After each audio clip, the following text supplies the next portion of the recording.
ಎಲ್ಲರಿಗೂ ನಮಸ್ಕಾರ. ಇವತ್ತು ಕ್ವಿಕ್ಕಾಗಿ ಒಂದು ಪ್ರಾನ್ಸ್ ಸುಕ್ಕ ಹೇಗೆ ಮಾಡ್ಕೊಳ್ಳೋದು ಅಂತ ನೋಡೋಣ. ಇಲ್ಲಿ ಒಂದು ಬಾಣಲೆ ತೊಗೊಂಡಿದ್ದೀನಿ. ಅದಕ್ಕೆ 1 ಟೀ ಸ್ಪೂನಷ್ಟು ಎಣ್ಣೆ ಹಾಕ್ಕೊಂಡಿದ್ದೀನಿ. ಅದು ಕಾದ ನಂತರ ಅದಕ್ಕೆ ಕರ್ಬೇವಿನ ಸೊಪ್ಪು ಹಾಕೋತಾ ಇದ್ದೀನಿ. ಅದು ಚಟಪಟ ಅಂತ ಅಂದಿದ್ದೆ ನಾವಿಲ್ಲಿ 1 ಸಣ್ಣಕ್ಕೆ ಹೆಚ್ಚಿದ ಈರುಳ್ಳಿ ಹಾಕ್ಕೊಳ್ಳೋಣ. ಅದನ್ನು ಚೆನ್ನಾಗಿ ಫ್ರೈ ಮಾಡ್ಕೊಳ್ಳೋಣ. ಅದು ಫ್ರೈ ಆಗ್ತಿದ್ದಂಗೆ ಇಲ್ಲಿ 1 ಟೀ ಸ್ಪೂನಷ್ಟು ಶುಂಠಿ ಬೆಳ್ಳುಳ್ಳಿ ಪೇಸ್ಟ್ ಹಾಕೋತಾ ಇದ್ದೀನಿ. ಅದನ್ನು ಚೆನ್ನಾಗಿ ಫ್ರೈ ಮಾಡ್ಕೊಳ್ಳೋಣ, ಅದರ ಹಸಿ ವಾಸನೆ ಹೋಗೋ ತನಕ.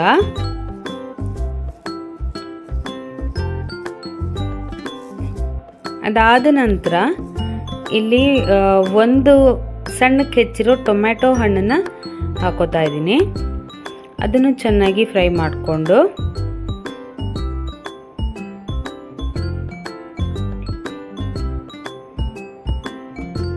ಇವಾಗ ಅದಕ್ಕೆ ತೊಳೆದು ಕ್ಲೀನ್ ಮಾಡಿಟ್ಟಿರೋ ಪ್ರಾನ್ಸ್ನ ಹಾಕೋತಾ ಇದ್ದೀನಿ. ನಾನೀಗ ಪ್ರಾನ್ಸಿಗೆ ಆಲ್ರೆಡಿ ಅರಿಶಿನ ಮತ್ತು ಉಪ್ಪು ಹಾಕಿ ಒಂದು ಸ್ವಲ್ಪ ಮ್ಯಾರಿನೇಟ್ ಮಾಡಿ ಇಟ್ಕೋತೀನಿ ಯಾವಾಗಲೂ. ಅದನ್ನು ಹಾಕಿ ಚೆನ್ನಾಗಿ ಮಿಕ್ಸ್ ಮಾಡ್ಕೊಳ್ಳೋಣ.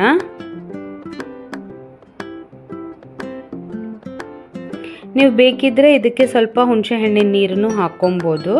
ಇವಾಗ ಪ್ರಾನ್ಸು ನೀರು ಬಿಟ್ಕೊಳ್ಳುತ್ತೆ. ಅದು ನೀರು ಬಿಟ್ಕೊಂಡಿದೆ ಅಂದವಾಗ ನಾನು ಇವಾಗ ತೋರಿಸಿದ್ನಲ್ಲ ನಾನಾ ಶೆಟ್ಟಿ ಅವರ ಚಿಕನ್ ಮಸಾಲ ಪೌಡರ್ನ ಹಾಕೋತಾ ಇದ್ದೀನಿ.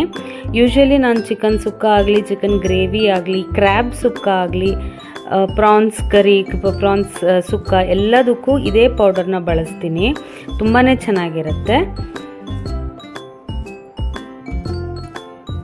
ಇವಾಗ ಇದನ್ನೆಲ್ಲ ಚೆನ್ನಾಗಿ ಮಿಕ್ಸ್ ಮಾಡಿಕೊಂಡು ಉಪ್ಪು ಬೇಕಿದ್ರೆ ಹಾಕ್ಕೊಂಡಿರಿ.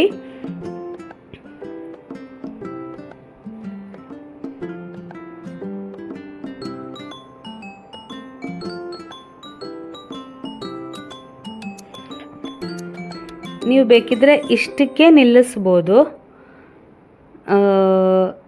ಕೊತ್ತಂಬರಿ ಸೊಪ್ಪು ಹಾಕಿಬಿಟ್ಟು ಇಷ್ಟಕ್ಕೆ ನಿಲ್ಲಿಸ್ಬೋದು. ಇಲ್ಲಿ ನಾನು ಸ್ವಲ್ಪ ಕಾಯಿ ತುರಿನೂ ಹಾಕ್ಕೊಳ್ತಾ ಇದ್ದೀನಿ. ನಮಗೆ ಸುಕ್ಕ ಅಂದರೆ ಸ್ವಲ್ಪ ಕಾಯಿ ತುರಿ ಎಲ್ಲ ಇದ್ರೇ ಅದಕ್ಕೆ ಸುಕ್ಕ ಅಂತ ಹೇಳೋದು. ಹಾಗಾಗಿ ನಾವೊಂದು ಸ್ವಲ್ಪ ಕಾಯಿ ತುರಿನ ಹಾಕ್ಕೊಂಡು ಅದನ್ನು ಮಿಕ್ಸ್ ಮಾಡಿಕೊಂಡ್ರೆ ಇಲ್ಲಿ ಪ್ರಾನ್ಸ್ ಸುಕ್ಕ ತುಂಬ ಕ್ವಿಕ್ಕಾಗಿ ರೆಡಿ ಆಗುತ್ತೆ.